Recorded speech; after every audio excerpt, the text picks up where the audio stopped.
दूसरा कुरिन्थियों में जाना है और जल्दी से वचन देखना है। 4 अध्याय वचन 18 पद को हम पढ़ेंगे, वहाँ पर आपके लिए नोट करें, वहाँ पर डायरी में जल्दी से। और दूसरा कुरिन्थियों अध्याय 4 वचन 18 को पढ़े हमारे साथ।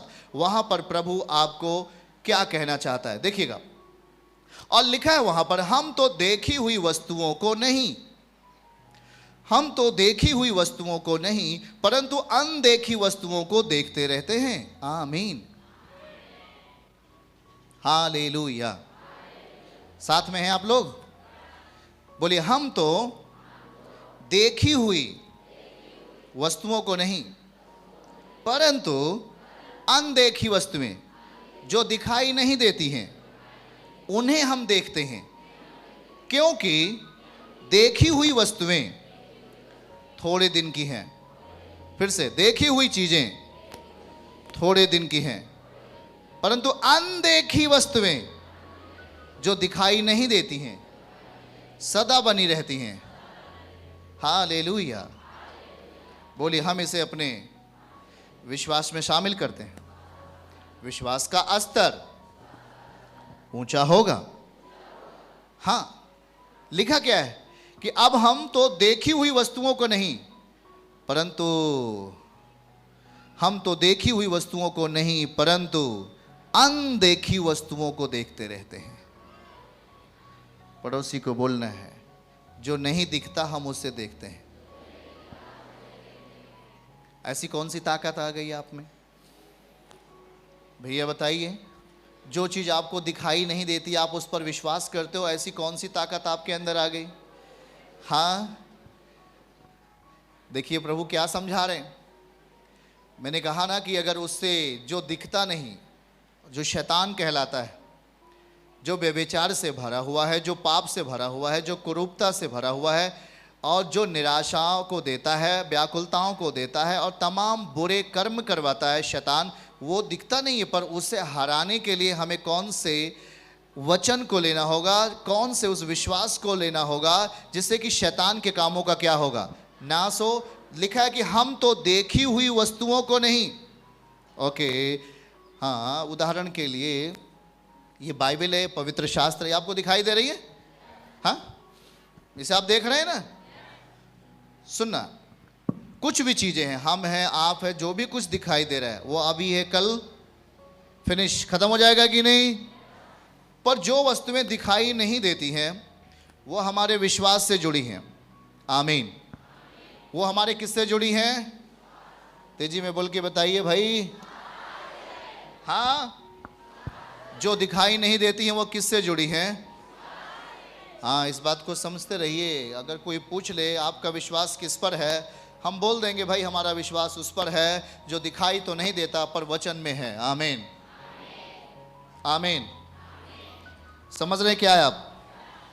जो दिखता है उस पर विश्वास का शब्द इस्तेमाल किया जा सकता है? नहीं। लेकिन जो दिखता नहीं उसी पर हम क्या बोलते हैं? विश्वास शब्द लाते हैं। जैसे कि आपका कहा गया आपका बेटा नौकरी करेगा, विश्वास कर रहे हैं आप? और जी अभी तो इंटर में पढ़ रहा है, अरे विश्वास कर लेना भाई कि तेरा बेटा नौकरी करेगा। वो हम उस चीज को जब ऐसा विश्वास करते हैं तो उसमें हम परमेश्वर के वचन को शामिल करते हैं। आमीन। बातों को समझ रहे क्या? जो चीज प्रतिफल में नहीं है उसे प्रतिफल में लाने के लिए हम वचन से विश्वास करते हैं। और वहाँ लिखा गया हम अनदेखी चीज़ों पर विश्वास कर रहे हैं, जो हमें दिखाई नहीं देती हैं हम उन्हें विश्वास करते हैं।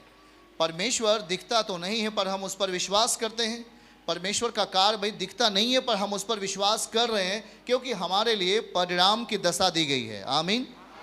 हमारे लिए प्रतिफल की दशा दी गई है। जब हम बाइबल को खोल लेते हैं और वहाँ पर बहुत सारी चीज़ें लिखी गई हैं, हाँ, कि जो विश्वास करेगा वो लज्जित नहीं होगा, जो मेरे वचन पर चलेगा वो कभी शर्मिंदा नहीं होगा।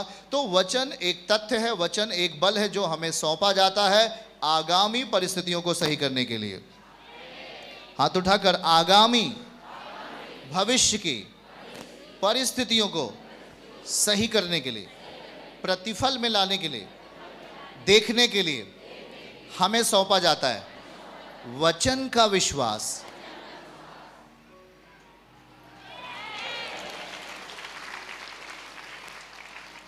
कौन सा विश्वास? कौन सा विश्वास? हाँ, यही तो है। ये हमें सौंपा गया, ये हमें सौंप दिया गया और कहा कि इस चीजों को तुम ले लोगे तो आगामी भविष्य के लिए तुम्हारा प्रतिफल भी तुम्हारे सामने आ जाएगा। फिर से दिखाइए 18 पद को, अगर वहां हम पढ़े ध्यानपूर्वक तो लिखा क्या है। फिर से देखिए 18 पद को, लिखा है हम देखी हुई वस्तुओं को नहीं, हम देखी हुई चीजों को नहीं परंतु अनदेखी वस्तुओं को देखते रहते हैं। आमीन। बातों को समझ रहे हैं क्या? ध्यान से समझिएगा क्या हम आपको बता रहे हैं। हमारे साथ बोलिए, हम तो देखी हुई वस्तुओं को नहीं, अनदेखी वस्तुओं को देखते रहते हैं। एक आदमी बीमार है लेकिन वो अपने आप को अच्छे स्वास्थ्य में देखे। बाइबल दो, ये कहता है जो हमारा विश्वास है वो इस वचन से है और वो हमें सौंपा जा रहा है। दूसरा कुरिन्थियों 4:18 में, अगर हमने नोट कर लिया है तो आपके लिए प्रतिफल आने वाला है। हमें यह चीज में सौंप दिया गया है कि हम देखी हुई चीजों पर नहीं पर अनदेखी चीजों पर विश्वास करते हैं। अनदेखी चीजें जो लिखी गई हैं प्रतिफल के साथ, गवाही के साथ, आश्चर्य कर्म के साथ, जो इसमें लिखा गया है, इससे हम ले लेते हैं। हमारे लिए भी हुआ नहीं है पर हम इस वचन से ले लेते क्योंकि ये वचन जीवित अवस्था में है। सुनना जरा, ये वचन कैसे है? तो जीवित चीजों को लेना ठीक है कि नहीं? यही तो बात कहता है इब्रानियों 4 अध्याय 12वीं आयत में लिखा है कि परमेश्वर का वचन क्या है? जीवित है। हाथ उठा के बोलो, परमेश्वर का वचन क्या है? परमेश्वर का वचन क्या है?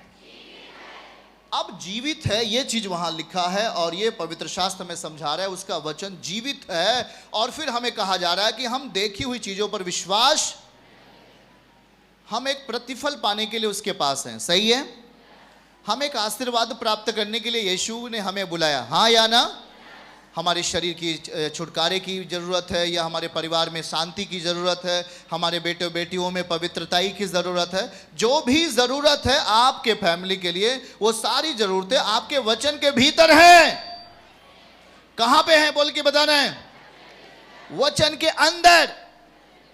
और आज यहां में समझाया जा रहा है कि हम देखी हुई चीजों पर विश्वास नहीं परंतु अनदेखी चीजों पर, हम अनदेखी चीजों पर विश्वास करते हैं। आमीन। क्योंकि लिखा है देखने वाली चीजें नष्ट हो जाएंगी पर न दिखने वाली चीजें सदा। सेम परमेश्वर पर जब आप भरोसा रख रहे हैं वो वचन में है और कह रहा है कि याद रखो कि हम उस पर भरोसा रखें वचन के द्वारा। हम वचन से विश्वास कर रहे हैं। पड़ोसी को बोलो, वचन से विश्वास करते हैं। किससे हमारा विश्वास है? तो जब कोई, अभी एक भाई गवाही दे रहा था कि जब मेरी पत्नी को डिलीवरी होने के था तो मैंने वचन को पढ़ने लगा। प्रभु आपने वचन में लिखा है मत डर मैं तेरे साथ हूं। वो वचन को क्या कर रहा है? स्मरण कर रहा है, वचन को बोलने लगा।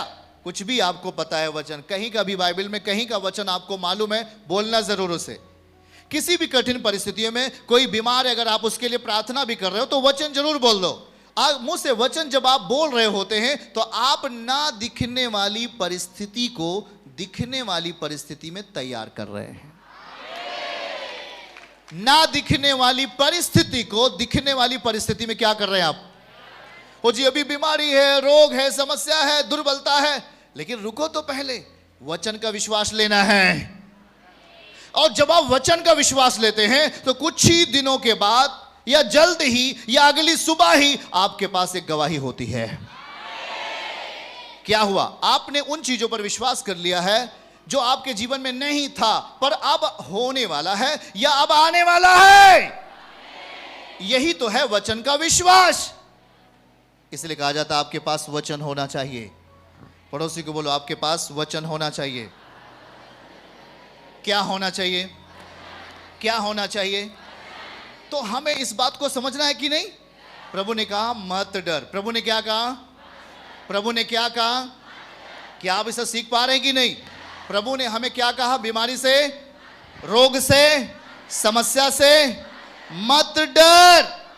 और तो आप इस वचन को जब ले लेते हैं तो आप उस वचन के अनुसार जब जीवन जीना शुरू करोगे तो ये वचन आपके लिए, अभी बीमारी का टाइम है, अभी आप समस्याओं में हो, अभी आप दुख में हो, प्रतिफल नहीं है, उम्मीदें नहीं है, लेकिन आप जब वचन से विश्वास करते हो तो जो ना दिखने वाली परिस्थिति है वो दिखने वाली परिस्थिति में आ जाती है यीशु के नाम में। तब आप गवाही के साथ खड़े होते हैं कि नहीं खड़े होते?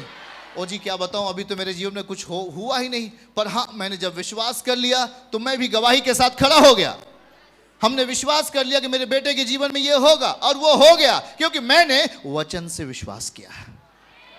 चर्च की सभी प्रार्थनाओं को और परमेश्वर के दास के द्वारा टीचिंग सुनने के लिए और अपडेट्स को जानने के लिए हमारे इस चैनल को सब्सक्राइब करें और साथ में बेल आइकन को जरूर दबाएं ताकि जब भी लाइव प्रार्थना हो तो सबसे पहले आप देख सकें।